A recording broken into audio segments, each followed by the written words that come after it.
Hi guys, I just wanted to share kind of about what life was like before I get to this place of victory, you know, concerning, having a child with autism. Um, I wasn't always like this, obviously. I actually, 3 years of misery, 3 years of torment. It was very, very hard because we never had our son diagnosed. Around when he was 2 years old, people began to infer that he had autism and to get him assessed. And I was like dead set against that. My husband was dead set against that. We had our reasons. We didn't trust people who didn't know the Lord to start saying things about our son and speaking this and that over him. Back then we thought it was even a curse to allow anybody to say he was autistic. So that was just our thinking then. And so we didn't trust anyone. And I remember having this picture of throwing my son into a lion's den. That's what I felt about bringing him to specialists and having them diagnose him. So we never did.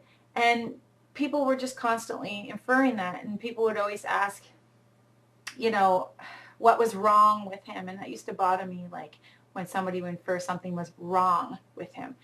And we'd go places, and I always had to explain why he wasn't saying anything back or appropriately or just echoing them when they'd say, hi, what's your name, and all this.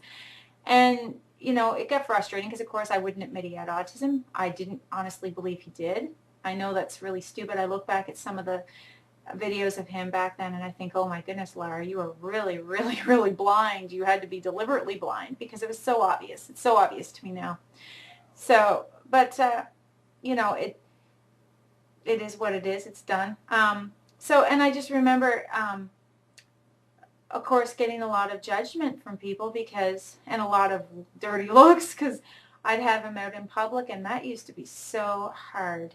Hard to go out and do groceries with him because he'd be running up and down the aisle if he wasn't in the cart, and so you'd like want to keep him in the cart or keep him in the stroller because he would just run and run and run, and he would not listen to you. I'd be like calling to him, and he just would not listen to me. And he was disciplined. I tried spanking, it didn't work on him, so that didn't last long. But so I tried discipline in other ways. It was just hard. It wasn't like we were just letting him do whatever he wanted to. And so he was everywhere, and I had people even say he was on discipline, and that really hurt because he was, and he is. And so, he just looked like an undisciplined brat to people. So that was very hard, and just going places, like even the in-laws, a lot of, like a small space with a lot of breakables. Oh my goodness. It was so hard. Or anybody's house, we get invited somewhere. I didn't want to go. If the place was not like completely 100% childproof, I did not want to go. It was a miserable, frustrating experience. Because at one point he should have been old enough to know better, but he didn't. He still put things in his mouth. He still broke things. He still touched things he shouldn't have. And you could tell him 100 times and he'd still do it. It was so hard. Like, I used to dread going to my in-laws, and I feel bad because they never get to see their grandson a lot. But it was such a grief to bring him there. And this is how I felt whenever I had to, like, go places with him, other than just bring him to the park. But even then, I was always explaining to people, like, oh, he's just, behind in his speech, but he's okay, or whatever. I always felt like I had to justify him and justify myself. And I always had this blame, like it's my fault because I never talked to him as a baby because I didn't know I was supposed to. I know that might sound lame to some of you, but honestly, I had no experience with babies, like none. And, I didn't do enough to stimulate his speech, which is true, but obviously now I know that's not why he was super duper delayed. It is the autism. But, or I never did enough, I was a terrible mother. I felt like it was all my fault. And someone even said to me when, um, I was living in the sticks, someone said, like when I said, oh, he doesn't really talk what it yet, and he's like, don't you talk to him? And that's how he said it, and I was just like, and I felt so, so judged and so horrible. And I really felt like, yeah, this is all my fault. So, it was a hard time. And not getting him potty trained because someone had made the remark when he was 2, isn't he? He's 2 now, right? Why isn't he potty trained? Well, he's 7 now and he's not potty trained. Well-meaning people, but just not thinking, I guess, before, they said what they said. And I went through a lot of hurt, and I got really angry at some people, and people who are pushing us to get him diagnosed, like, okay, tell us once, you don't have to tell us 100 times, and then get to the point of control. I mean, it broke up a good friendship of mine. Fortunately, we've been reconciled since, but it really ruined a good friendship at that time, because I felt really like they were crossing the line, and they were, as well-meaning as they were, but we just had a lot of pressure, and I used to hate bringing him anywhere, and I didn't want to be in mother's groups. I mean, I'm not a mother's group person anyway, but I didn't like even play groups. I didn't want him compared to other people's kids, because it was so, whenever we went anywhere where there were a bunch of kids, it was so painfully obvious that my son was different.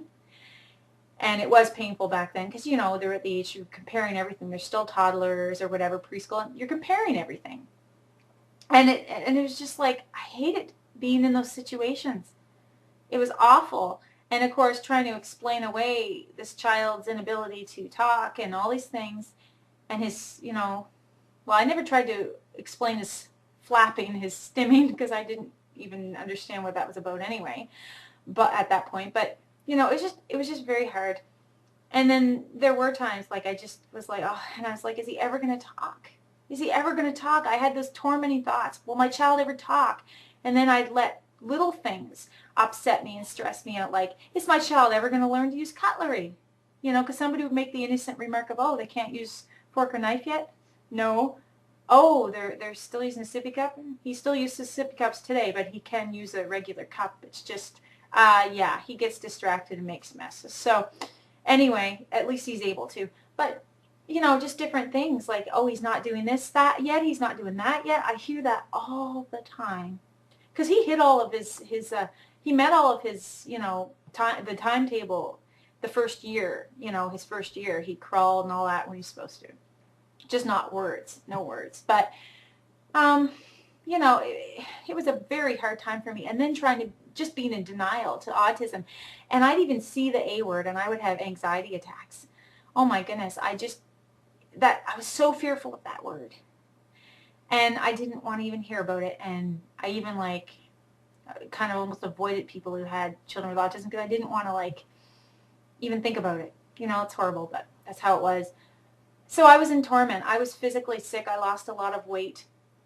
And I was living in the middle of nowhere, and really the only fellowship I got was on the computer with Christians. And yeah, I was just in the middle of nowhere and having anxiety, and whenever I'd have these I was having awful anxiety attacks at one point. So I'd take the Bible and I'd start reading the Psalms out loud until they subsided. I'd just walk back and forth. I'd be like saying the Psalms out loud, and then the anxiety would go away. And I just kept doing that until the anxiety attacks stopped attacking me to that degree.